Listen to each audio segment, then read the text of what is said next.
រឿងតាក់ទងនឹងរឿងការមកទិញចំការកាសាដើមកាសាភាគី2មានភាគីខាងចំការកាសានោះគឺលោកកិនគុន្ធា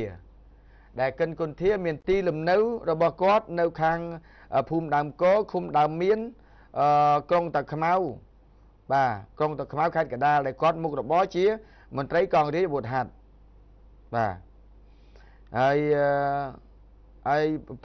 ដើមប្រេងខ្យល់ហ្នឹងគឺនៅភូមិមានក៏កើតឃុំត្បែងខ្ពស់ស្រុកសាមគ្គីមានជ័យខេត្តកំពង់ឆ្នាំង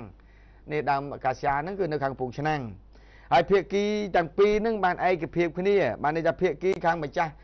ដើមកាសាហើយនិងភាគីអ្នកទិញភាគីអ្នកទិញនេះគឺអ្នកទិញគឺដើមប្រេងខ្យល់ហ្នឹងគឺតំណាងដោយឈ្មោះយ៉លដេនអាយុ44ឆ្នាំគាត់មានអាសយដ្ឋាននៅភូមិប្រាសាទឃុំឈូកសាច់ស្រុកបារាយខេត្តកំពង់ធំបាទបានព្រមព្រៀងគ្នាអញ្ចេះដាក់ក្នុងកិច្ចព្រមព្រៀងគ្នាហ្នឹងគឺថាភាគីកបានន័យថាភាគីម្ចាស់ដើមកាសាហ្នឹងគាត់បានលក់ដើមប្រេងខ្យល់ហ្នឹងទៅឲ្យភាគីខបានន័យថាភាគីលោកយ៉លដេនដោយក្នុងលក្ខណៈមកជាដុលហ្មងមកជាចំការហ្មង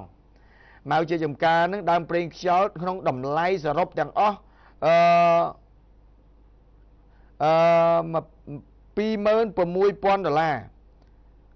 រៀល10,000,000ថាកុំឲ្យលក់ខុសពួកគេ$26,000សហរដ្ឋអាមេរិកហើយនេះភាគីកនឹងដាក់តម្លៃលក់អញ្ចឹងណែបាទភាគីកតម្លៃលក់ទៅឲ្យភាគីខបានន័យភាគីលោកកិនធាលក់ទៅឲ្យភាគីលោកយ៉លដេនហើយដល់ពេលចឹងទៅភាគីខាងម្ចាស់ដើមកាសាភាគីកនោះបានកំណត់ឲ្យភាគីខបានន័យភាគីកំណត់ឲ្យភាគីលោកយ៉លដេននឹងថាបងប្រាក់ចំនួនពាក់កណ្ដាលនៃតម្លៃសរុប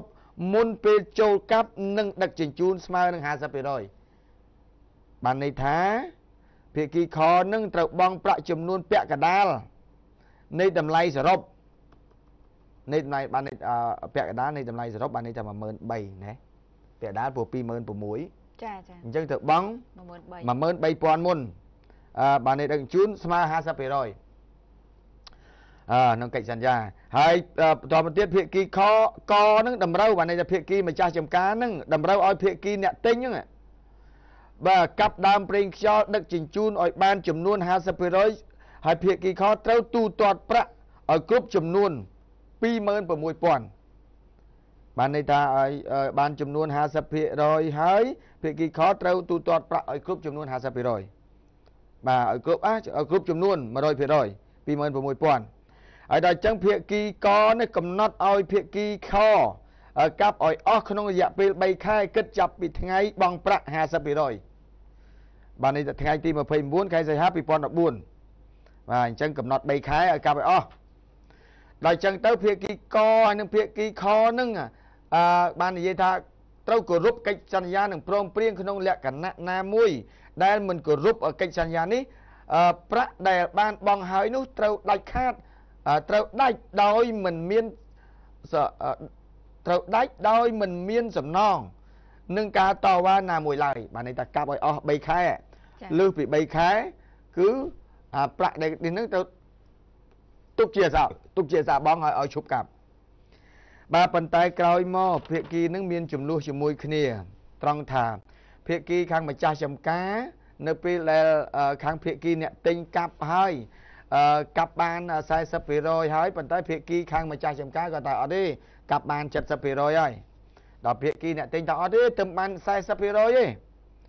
បាទដល់ចឹងទៅខាងភាគីខាងម្ចាស់ចំការហ្នឹងក៏បានដាក់ពាក្យប្តឹងថាឲ្យផ្អាកការកាប់កុំឲ្យនិយាយខុសគ្នាឥ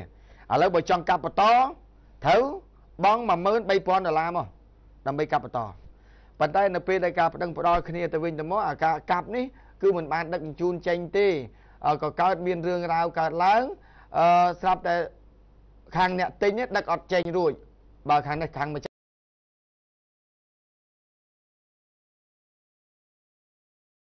ដើមកាសាដែលកាប់ហើយនៅគោនឹងកន្លែងតែរឿងរ៉ាវកន្លែងតែអ្នកទិញគាត់កន្លែងតែមានរឿងរ៉ាវដោះស្រាយនេះឥឡូវហ្នឹងវារឿងរ៉ាវគ្នាប្តឹងផ្ដាល់គ្នាអត់ទាន់ចប់ដោយខាងភាគីអ្នកទិញមកការដើមកាសាហ្នឹងថាភាគី khang mà cha đây nó cứ lúc bằng piên lúc oi quạt hói bay chia quạt cặp bàn hói ai lâu quạt đặc vô từ lúc luôn này chẳng quạt thật đầm râu oi phía kia mà cha đam ca xa nó son lui một quạt vinh nè hay lâu phía kia khang mà cha đam ca xa nó mà cha đây nó dương ở toàn bàn chu quạt đấy mà nâng thật ta quạt miên lẹ khăn ấy khác để cháu từ lưu phía kia khang nè một tình nó rùm lốp lực cách chân nhà ấy khác ban chia quạt sầm ra chất thay vô đam ca xa nó từ lúc được luôn này chẳng miền đại phía kia lục cân con thia bà đại chia mà cha chồng cá đam cá sấu đam cá sái đam phèn xol chết cá sá là hốt nhổm thời tới phèn xol đã đam cá sá mình đam phèn xol cái phía trên cái đam có cái gì có đại chỉ là mong và cá sá phèn xol là đại mong ở đây có cái lom ở miền này bà đam phèn xol nè chẳng hay lâu ní bà sân chỉ lúc kênh của thía ban lưu hơi lúc ai bỏ sai ban